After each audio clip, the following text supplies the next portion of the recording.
경주 에이펙 기간인 내일 한미 정상회담이 2달 만에 다시 열립니다. 트럼프 대통령은 방한을 하루 앞두고 오늘 일본을 먼저 방문해 다카이치 신임 총리와 미일 밀착을 드러냈습니다. 홍현익 전 국립외교원장과 최재민 YTN 해설위원과 짚어보겠습니다. 안녕하십니까? 안녕하십니까?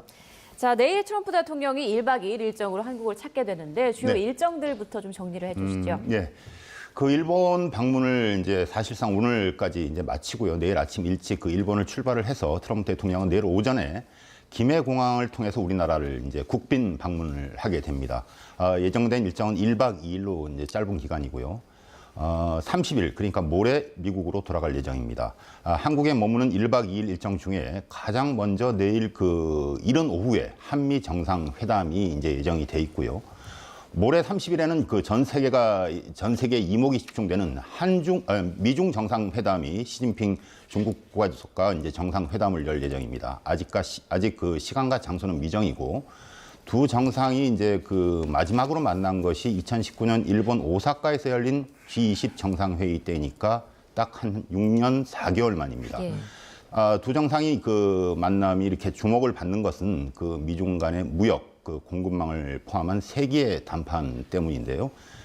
관세 전쟁의 일시적 휴전에 이를 거라는 전망이 이제 큰 상황이고요. 그러나 이제 포괄적인 관세 합의나 근본적인 무역 갈등 해소까지는 어려울 것이라는 전망이 이제 지배적입니다. 특이할 점은 그 트럼프 대통령이 31일 개막하는 에이펙 정상회의에는 참석하지 않습니다. 하지만 그 내일 에이펙 CEO 서밋이라는 것이 있는데 그곳에는 이제 참석을 해서 글로벌 기업들을 상대로 미국 투자를 독려할 것이라는 전망이 나오고 있습니다. 네. 자, 이번 한미 정상회담에서 논의가 될 주요 의제들 좀 여러 가지가 있죠. 네, 그렇습니다. 그 정상회담에서 다뤄질 그 핵심 그 의제는 크게 경제와 통상 그리고 안보와 동맹 두 축으로 이제 나눌 수가 있겠습니다. 한국에 부과되는 상호 관세 문제에 대한 그 최종 합의가 이제 최대 관심사인데, 우리 정부가 이제 투자하기로 한 약 한 3,500억 달러 규모의 지급 방식 등 한국 기업의 대규모 대미 투자 규모와 이행 방식이 이제 막판 쟁점이 이제 되고 있습니다. 반도체와 AI, 그 배터리 같은 그 첨단 기술 분야에서 미국의 중국 견제 이제 전략에 보조를 맞추기 위한 공동 이제 프로젝트도 이제 논의될 것으로 보이고요. 북한의 핵 위협에 대응한 한미 연합 방위 태세와 확장 억제 강화 방안도 이제 재확인할 것으로 보입니다. 또한 한미 동맹의 이제 미래 비전을 재확인하고 트럼프 행정부의 이제 압박이 예상이 되는 부분이 방위비 이제 분담 문제에 대한 이제 초기 입장이 나올 것으로 이제 교환이 될 것으로 이제 보이고요. 또 이제 최대 이제 관심사 중에 하나가 이제 한국이 사용 후 핵 연료 재처리와 농축 권한 확대를 포함한 한미 원자력 협력 진전 방안도 이제 논의될 것으로 보입니다. 참고로 그 위성락 안보실장은 한미 원자력 협정은 사실상 마무리 이제 단계에 접어들었다라고 얼마 전 언론에서 밝히기도 했습니다. 네, 가장 우리 입장에서 주목되는 게 바로 내일 있을 한미 정상회담인데, 자, 이번에 한미 관세 협상 좀 어떻게 전망하고 계십니까? 네, 뭐 트럼프 대통령은 뭐 일방적인 요구를 하고 자기들이 원하는 대로 3,500억 달러를 선불 입금하는 방식으로 가능한 타결했으면 좋겠다라는 얘기를 계속하고 있는데요. 우리 정부는 좀 입장이 좀 다릅니다. 유럽에 비해서 우리가 너무나도 불공평한 지금 협상을 한 상황이고요. 일본하고 비교해도 일본하고 경제력 격차나 외환 보유고나 미 국채 보유 이런 걸 따져보면 일본이 적어도 다 3배씩 다 앞서는데, 우리 일본이 5,500억 달러인데 우리가 3,500억 달러라는 거는 이게 비율이 너무 안 맞는다. 단지 이제 미국의 입장은 대미 무역 흑자를 가지고 이제 계산을 해서 다 청구를 한 것 같아요.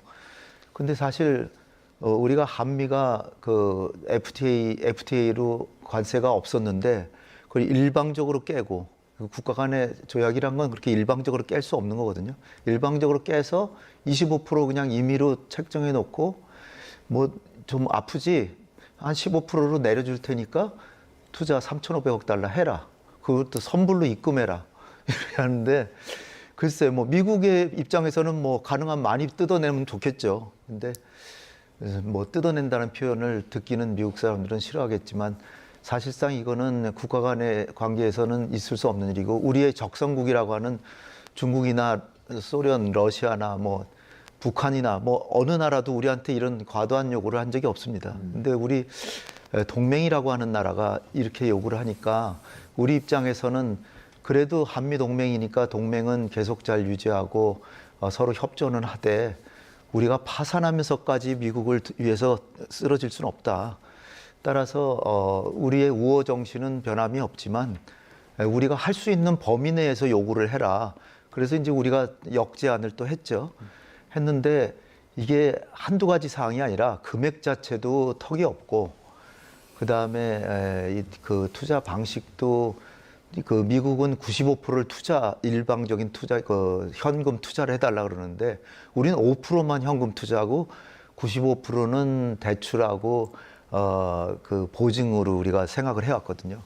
근데 일방적으로 95%를 그냥 입금해라 그러니까 이건 우리가 할 수가 없거든요. 뭐 해줄 수 있다면 해줄 수 있을지도 모르죠. 그런데 해줄 능력이 안 돼요, 우리가.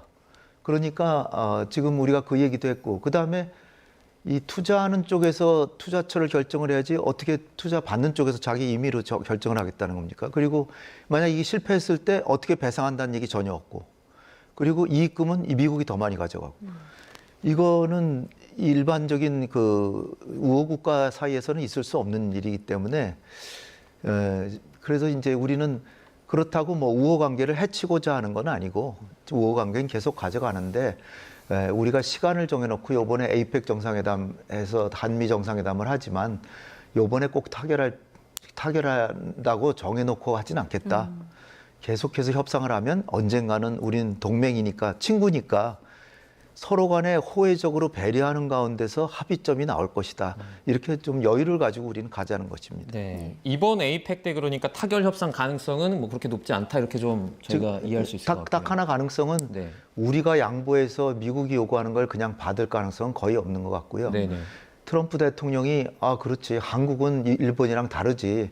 한국이 우리 도와주려고 파산할 수는 없는 거 아니냐. 파산하면 우리도 손해지. 이렇게 생각을 해서 그래 그러면 한국이 요구하는 대로 그렇게 받겠다라고 생각을 해야 되는데 그러면 타결이 되죠. 네. 근데 그게 간극이 너무 커서 요번에 지금 이틀 남았는데 이틀 동안에 트럼프 대통령이 확 바꿔준다면 다행이지만 저는 기대를 크게 안 하고 있습니다. 네. 이와 관련해서 최 의원님은 좀 어떻게 생각하십니까? 원장님도 그렇게 말씀을 하셨지만은 저도 그렇게 비슷하게 지금 보고 있습니다. 그 최종적인 완전 타결보다는 그 원칙적인 합의에 그칠 가능성이 굉장히 크고요. 그동안에 이제 미국은 계속해서 그 3,500억 달러를 갖다가 이제 트럼프 말대로 어프런트, 그러니까 선불로 내라고 계속 압박을 하고 있는 상황이거든요. 근데 이제 아시다시피 우리가 이제 외환 보유고가 4,150억 달러가 되는데 1년에 이제 그걸 현금으로 쓸 수 있는 규모가 대략적으로 아무리 많다라고 해도 그 많이 잡아도 200억 달러 미만 수준입니다. 그래서 네. 이제 우리 정부도 미국에서 이제 요구를 했던 것에서 이제 10년 동안에 최소 150억 달러에서 최대 한 200억 달러 수준이 우리의 마지노선이라고 이렇게 이제 제안을 해놓은 상태거든요. 그래서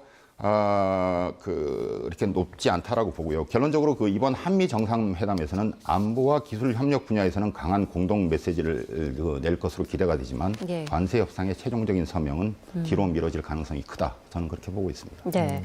자, 이어서 북미 정상회담 가능성도 좀 보겠습니다. 지금 트럼프 대통령은 김정은 위원장에게 계속해서 러브콜을 보내고 있는 상황이잖아요. 네네네. 최근에는 그 북한이 이제 핵을 가지고 있는 나라라고 엊그저께 이제 얘기를 했죠. 이제 뉴클리어 파워라고 이렇게 추켜 세우기도 했고요.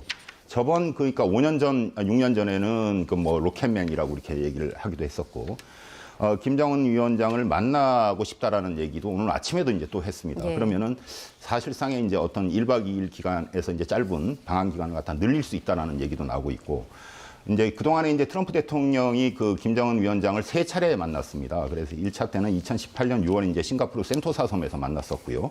2차는 2019년 2월에 그 베이징 하노이에서, 3차는 아시다시피 그 문재인 정부 때 2019년 6월에 판문점에서 있었는데, 현직 미국 대통령으로서는 최초로 이제 미국 땅을 밟은 그 역사적인 만남이 이제 기록이 됐었는데, 트럼프가 북한이 이제 핵을 가지고 있는 나라라고 이제 언급을 한 것은 NPT가 공식 인정하는 핵 보유 지위와는 다르지만 핵무기를 보유한 나라라는 현실적 이제 지위를 이제 반영한 것으로 이렇게 볼 수가 있고, 사실상 핵 보유국은 이제 NPT가 인정하는 핵 보유국은 아시다시피 미국, 러시아, 영국, 프랑스, 중국 이렇게 5개 나라에 이제 불과하고요. 그 외에 이제 뭐 인도라든가 파키스탄이라든가 뭐 이런 나라들은 NPT의 미가입국이거나 그랬습니다. 그래서 이제 이 얘기는 김정은의 이제 요구를 이제 부응하는 건데 김 위원장은 비핵화를 전제로 한 대화를 그동안 이제 사실상 이제 거부를 하고 있는 상태였기 때문에 핵 보유국으로서 이제 그 자존심은 세워주고 이제 간접적으로 이제 대화에 나올 명분을 갖다 이제 제공하려는 의도가 아닌가라고 이렇게 보고 있고요. 트럼프 대통령은 그 북한과의 이제 그 관계를 자신만의 이제 외교적, 업적으로 내세우려는 정치적 목적도 이제 크다고 보고 있습니다. 네. 트럼프 대통령이 직접 평양 갈 수 있다 이렇게 말은 했는데 현실 가능성이 있는 얘기입니까 이게? 평양 얘기는 꺼낸 것 같지 않은데 평양은 아니고 내가 그쪽으로 갈 수 있다 그랬습니다. 그쪽이란 게 이제 그쪽이란 게 북한 쪽이겠죠. 네. 예.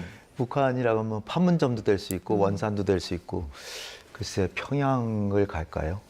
평양은 지금 좀 간다면 뭐 획기적이긴 한데 글쎄 뭐 기자들을 잔뜩 데리고 간다? 판문점일 가능성이 만약에 만난다면 만남 자체도 지금 아직 알 수 없지만 만난다면 판문점 정도가 될 것 같고요. 아니면 원산. 김정은은 오히려 원산을 좀 띄우려고 할 생각이 있고 트럼프도 원산을 한번 가보고 싶어 할지도 모릅니다. 자기가 그 해안지대를 아주 북한이 관광에 좋은 해안을 갖고 있어서 투자 가치가 있다 뭐 이런 식으로 얘기를 했기 때문에 근데 뭐 글쎄, 뭐 평양을 갈 것 같지는 않고요.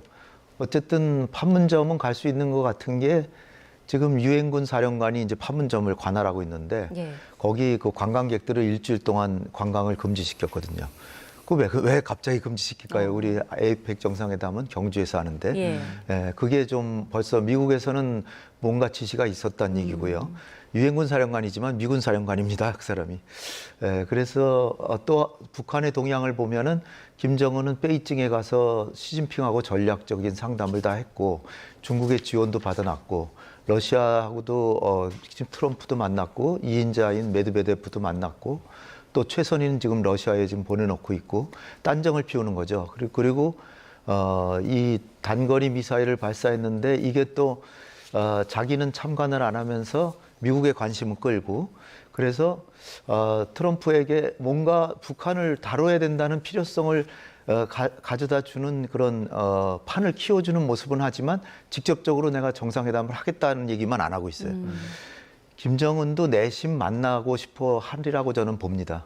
그런데 이제 자기가 원하는 것까지 끝까지 협상을 해보는 거죠. 트럼프도 협상가지만 김정은의 협상력도 만만치 않다라고 봅니다. 김정은에게 오히려 지금 끌려가고 있는 게 아닌가 이제 보여지고요. 단지 이제 트럼프가 지금 이제 김정은이 얘기를 응답을 안 하니까 내가 그쪽으로 갈 수 있다. 내가 체류 기간을 연장할 수 있다. 또 제재를 지금 풀어줄 가능성도 있다.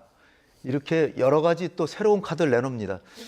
김정은이 오늘까지 참으면 내일 또 다른 거 또 내놓을지도 몰라요. 그 정도로 김정은의 협상력을 우리가 만만하게 보면 안 될 것 같고요. 트럼프가 지금 끌려가고 있는데 과연 이게 틀어질지 아니면 극적으로 만나겠지. 그 만났을 때 우리는 이제 만나는 거를 우리 정부는 굉장히 고무적이라고 보는데 반드시 고무적인 것만은 아닙니다. 그 단단점이 있는 것이지. 왜냐하면은 지금 제재만 풀어주고 비핵화 문제는 일체 얘기를 안 한다든지 그러면 또 우리가 딜레마에 빠질 수도 있습니다. 근데 우리가 지금 우리 고위 당국자나 우리 정부에서 미국하고 긴밀하게 상의하고 있는 것 같지는 않아요. 이게 트럼프가 지금 누구랑 상의할 사람이 아닙니다. 그렇기 때문에 굉장히 위험성과 기회를 같이 가지고 지금 하는데 또 하나는 뭐냐면 에이펙 정상회담이 31일 하고 1일 날 합니다. 예. 트럼프는 다자회담을 싫어하기 때문에 또 이 에이펙 정상회담이라고 하는 건 이게 자유무역을 진흥하는 거예요. 근데 트럼프는 지금 보호무역 하고 있잖아요. 그러니까 에이펙 가면은 대우를 굉장히 지지를 받을 수가 없죠. 그러니까 가고 싶지 않겠죠. 그러면서 김정은을 만나러 간다? 그럼 세계의 이목이 김정은과 트럼프한테 집중이 되겠죠. 그 에이펙 정상회담은 주목을 못 받을 수도 있잖아요. 우리 행사가 주목을 받아야 되는 거 아닌가요? 그렇기 때문에 우리 정부도 일면 좀 만나는 걸 바라기도 하지만 이거 만나면 또 세계 이목이 저쪽으로 갈 텐데 그런 생각을 아마 더 중복적으로 하고 있을 겁니다. 그럼 짧게 좀 답변 부탁드리면 지금 북미 정상이 만난다 안 만난다 지금 예측이 불가능한 상황이지 않습니까? 네. 원장님께서는 어느 쪽에 조금 더 가능성이 높다고 보시는지요? 저는 극적으로 만날 가능성이 한 51%라고 생각합니다. 근데 많은 건 아니죠. 네. 51%니까요. 예, 알겠습니다. 자, 시진핑 중국 국가주석은 모레 이제 한국을 찾게 네네. 되는데 11년 만에 방한이라고 하더라고요. 네. 어떤 일정이 예정돼 있나요? 예, 그렇습니다. 그 2014년 7월 한국을 이제 국빈 방문한 이후에 오랫동안 한국을 방문하지 않았는데요. 당시 박근혜 전 대통령과 그 정상회담을 한 이후에 11년 3개월 만에 이제 꼭 이제 국빈 방문입니다.